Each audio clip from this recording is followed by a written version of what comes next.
All right. Let's talk about ZeroDarkTony's latest legal move, his objection to the notice to appear. Thursday, attorney David Weber filed a response to the objection. ZDT doesn't want to show up in person for his court hearing on February 19th. He was trying to block a request that would make him appear and bring two things. 1, a color copy of his driver's license. 2, a copy of any CPS report he filed against the minor. His argument?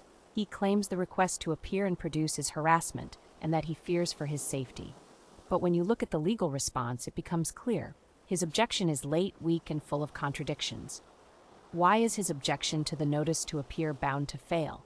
First, it was filed too late. Under California Code of Civil Procedure, Section 1987. Subsection C, objections must be filed within 5 days of receiving a notice to appear. The notice was served on January 24th, but D'Amato waited until February 10th to object. That is way past the deadline. That alone is enough for the court to reject his objection. Second, the court can order him to appear anyway. Even if his objection wasn't late, California Code of Civil Procedure, Section 367.75, subsection B, allows the judge to order him to appear in person for trial fairness. His lawyer has ignored court orders, refused to respond to emails about trial exhibits, and caused delays.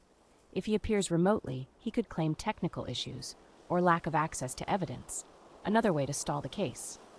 And finally, his attorney is using stall tactics. Let's get into the behavior outlined in this response.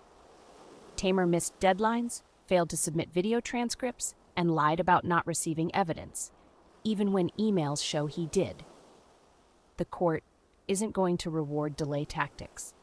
David Weber, the attorney for the minor, filed a declaration along with the response where he details Tamer's failure to meet and confer in good faith after the court ordered the meet and confer.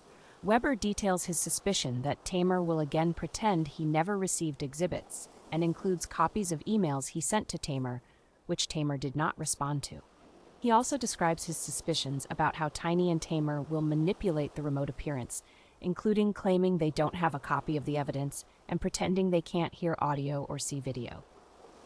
Weber states, quote, "By appearing remotely, petitioner ensures that the court cannot know for sure what petitioner is looking at on his computer screen.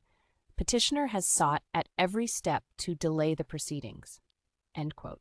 He also included the recent civil harassment restraining order issued to Tony D'Amato by Enri Marini as additional evidence of the pattern of conduct. Overall, this filing is pretty juicy. Make sure you are subscribed and are also following Hero Like Cody's channel for more of the details and analysis on what Tamer and Tiny are up to. What happens next? The judge will likely deny the objection, meaning D'Amato will have to show up in person. If he skips court, he could face sanctions or other consequences. At this point, the excuses aren't going to work. February 19th is coming fast.